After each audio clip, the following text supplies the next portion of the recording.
Ever since I want to say 2020, one of the biggest points of contention about Lego superheroes as a theme has been the whole leg print debate, and in general, how characters are missing tons of detail that they have in the source material that their minifigures just don't get. I feel like the first time I personally noticed this with the newer Endgame Final Battle set, where 7 figures are included and 5 of them don't have leg print. But in the source material, they all have decently substantial leg detailing. Now, don't take this the wrong way, not everyone needs leg print. Like, look at the Chitauri. I'm totally fine with that dude missing leg print. But someone like Captain America, who has a lot of detailing down there, and in a set that's pretty expensive as is, it's weird that he just gets nothing.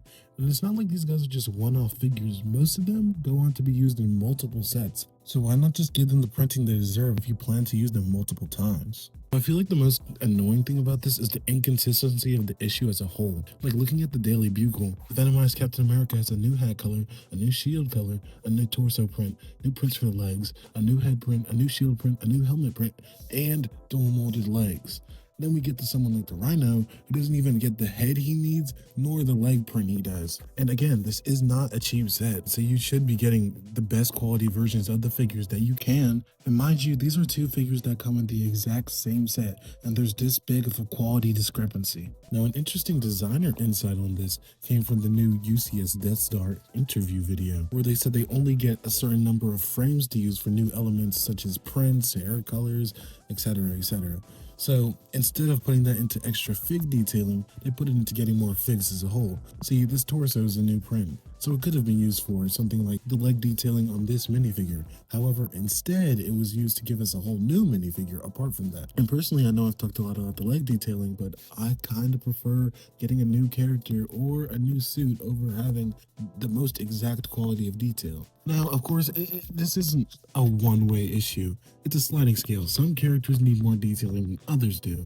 And I think there are tons of examples where it's way more important to give us the detailing on different characters than it is to have more characters as a whole. When the detail on a given character is somewhat insignificant or easily overlooked, I'd much rather put that money into giving me more characters or more suits that I wouldn't be able to get at all otherwise, if that makes sense. Like, for example, take the Scarlet Witch.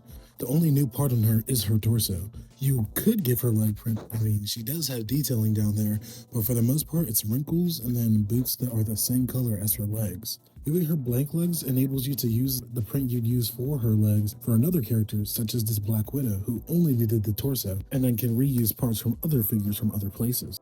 Though there's plenty of examples of characters that desperately need the extra printing, such as the Fantastic Four and Fantastic Four versus Galactus that came out last year. Just to have the main four kind of look weird when compared to their movie counterparts. There's a lot of missing detailing that they all have. The boots and gloves remain pretty prominent on not only the movie, but every version of the Fantastic Four, but the movie especially.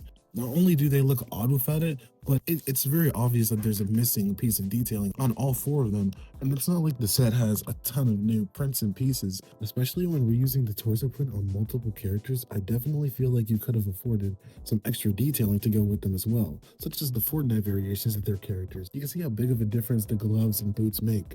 Even if it was just one of them, the gloves or the boots, I'd be happy. They're highly anticipated, and it sucks to see them drop the ball after we waited so long just to get them at all. Sticking with the Fantastic Four for a sec, or at least 2 of them, Johnny and Sue. This is a bit of a minor issue, but something that's been kind of irking me for a while. The basic heads Lego Marvel uses all the time are kind of getting annoying. These in particular are the ones that are used on everyone it feels. Like, this head just does not work for both Shang-Chi and the Rhino. Hell, it barely works on either of them. And likewise, this one doesn't work on Johnny and Peter. It's why you always see this basic post of, oh, Lego thinks these actors look the same, because they always use the same generic heads. And that sucks because for the most part, there's more creative, unique heads, and in some cases hairs, that can be pulled from more unique characters that would fit these heroes better. It's not a big issue, but it's something that I thought like bringing up because it really irks me. Seriously, this Rhino face is scary. A weird thing I've been noticing though is sets meant for older builders typically include higher quality versions of characters. Like, take a look at this Cyclops included in the 18+ X expansion, and the same character from the same source material in a 9+ X jet from earlier this year. It's definitely a nice gesture having higher quality of certain characters and sets made for older builders, but again, you're paying premiums for both of these products. You should be getting the best quality version or near best quality version of each character possible. Hell, in some cases, you're even paying more. Like these two Iron Men. This Iron Man has arm printing in a $50 set meant for older builders. However, in this $55 set rated 9 plus, he doesn't.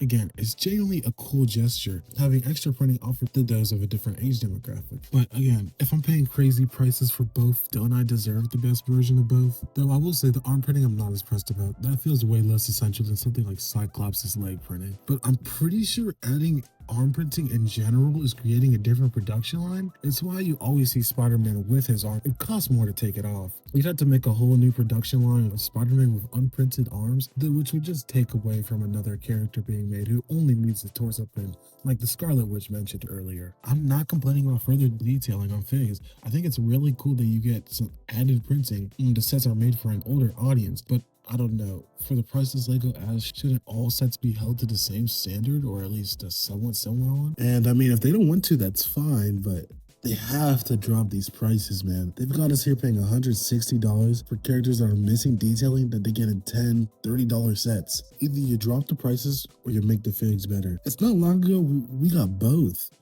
I'm not gonna pretend like everything from that era was perfect though. I really hate to bring the almighty budget back into this, but unfortunately, I feel like I have to.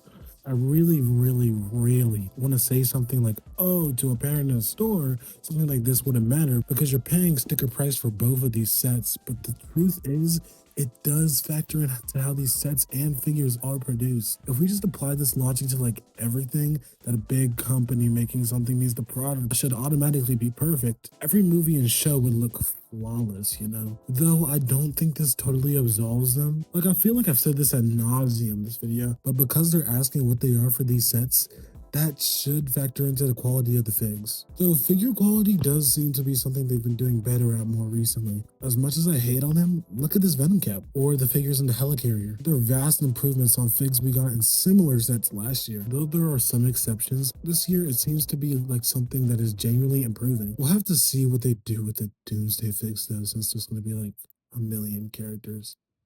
Anyways, I don't know how to end this video, so